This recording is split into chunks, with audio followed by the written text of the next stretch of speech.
You think you know Britain, but one town was literally designed to break your mind. Coventry, a city where pedestrians are forced underground into dimly lit, urine-soaked subways just so cars can dominate a suffocating concrete ring road overhead. Following the devastating Blitz of 1940, city planners were handed a blank slate to build a modernist utopia, but instead they constructed an uncompromising fortress of grey aggregate that feels ripped straight from a 1970s Soviet master plan. The infamous Ring Road, completed in 1974, acts as a concrete noose, choking the city centre and isolating residents behind impenetrable walls of roaring traffic and exhaust fumes. Walk through the precinct and you're confronted by monolithic, brutalist structures like the Coventry Elephant, an architectural fever dream of blocky, windowless mass that prioritises sheer structural intimidation over human comfort.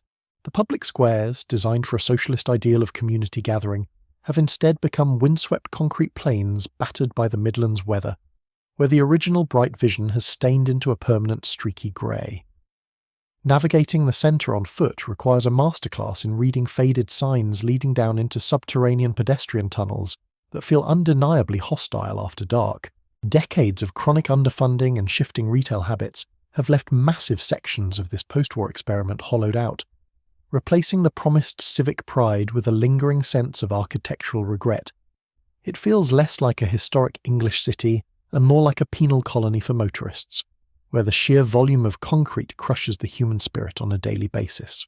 The brutalism here isn't just an aesthetic choice, it is a physical barrier that deliberately traps its population in an endless loop of grey. Thamesmead. Built on sinking marshland, this labyrinth of exposed aggregate and elevated walkways was so deeply unsettling that Stanley Kubrick used it to film the dystopian horrors of A Clockwork Orange.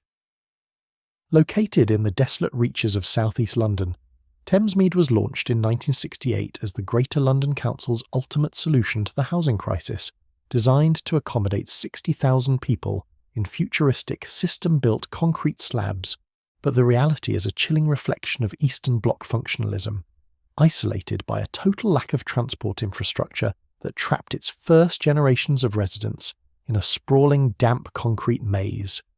The design aggressively segregated pedestrians from traffic, forcing locals onto elevated concrete walkways, dubbed pedways, that quickly became notorious dead zones, shielded from natural light and perfect for unchecked antisocial behaviour. The towering monolithic blocks surrounding the man-made Southmere Lake look spectacular on brutalist fan pages, but living inside them means battling chronic damp, structural leaks, and the psychological weight of uniform, identical architecture that strips away all individuality. Planners completely ignored the reality of the British climate. The untreated concrete acts like a sponge for Thames estuary drizzle, growing dark streaks of algae that give the entire estate an apocalyptic, decaying atmosphere. For decades, Thamesmead didn't even have a tube or train station, operating as an island of forgotten citizens dumped at the very edge of the capital's map. You can scream in these concrete corridors and the sound just bounces back, swallowed entirely by endless, unfeeling grey panels that offer absolutely no escape. This is what happens when human beings are treated as mere statistics to be stacked and filed away in damp concrete boxes. Billingham. You aren't just breathing air here, you are breathing the exhaust of one of the most concentrated, hyper-industrialised chemical processing landscapes in Western Europe. Situated in County Durham, this town does not just border heavy industry, it is entirely swallowed by it, with gargantuan cooling towers, twisting metal pipelines, and flare stacks literally backing onto the tiny brick walls of residential gardens. The skyline is dominated by the sprawling remnants of the ICI chemical works, a chaotic tangle of rusting infrastructure that looks identical to the closed, toxic monocities of the Russian Rust Belt. At night, the sky above Billingham doesn't go dark. It glows an unnatural, sickly orange, accompanied by the low, unending mechanical hum of ammonia and fertilizer processing plants that vibrate through the foundations of the houses. The psychological contrast is staggering. Streets of neat, identical mid-century workers' homes completely dwarfed by a skyline of apocalyptic machinery that dictates the town's economy, health, and future.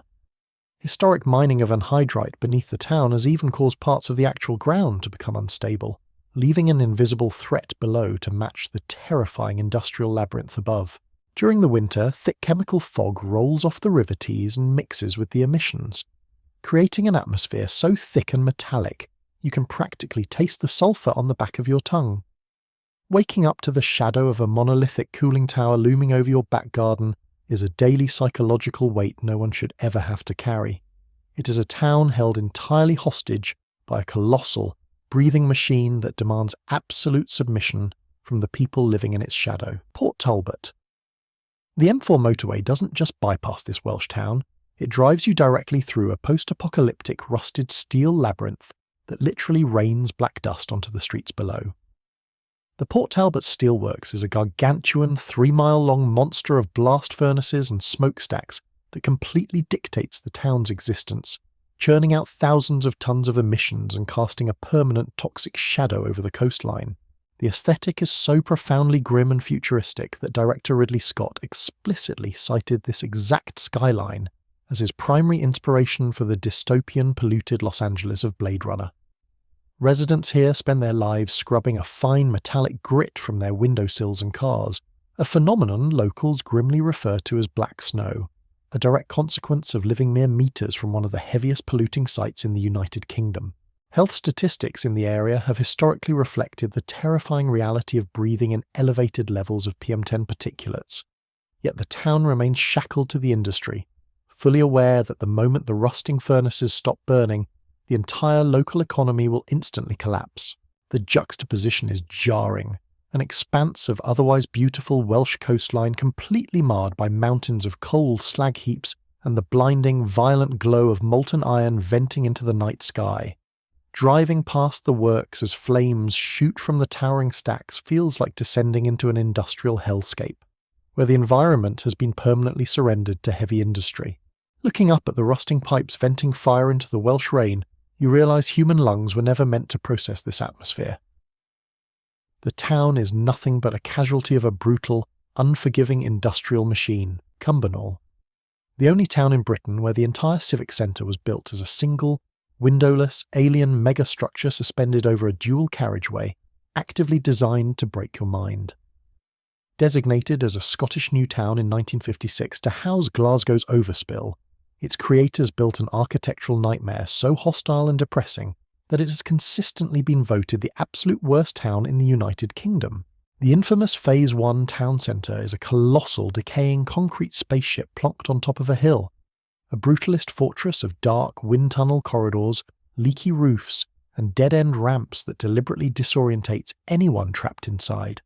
The urban planning was a radical experiment built around the assumption of universal car ownership, resulting in a town where walking is a physical ordeal, forcing pedestrians to navigate an endless, terrifying network of underpasses and pedestrian bridges that look like the staging ground for a dystopian horror film.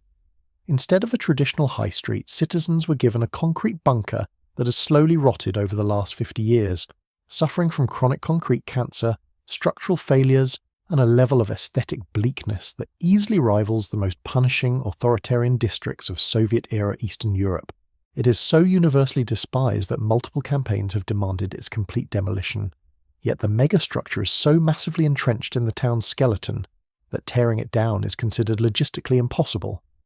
It is a monument to a sterile, terrifying future that never arrived, leaving its residents trapped inside a decaying concrete tomb that actively hates human life. You stand in the centre of Cumbernauld and realise this wasn't just a failure of architecture, it was a total abandonment of humanity.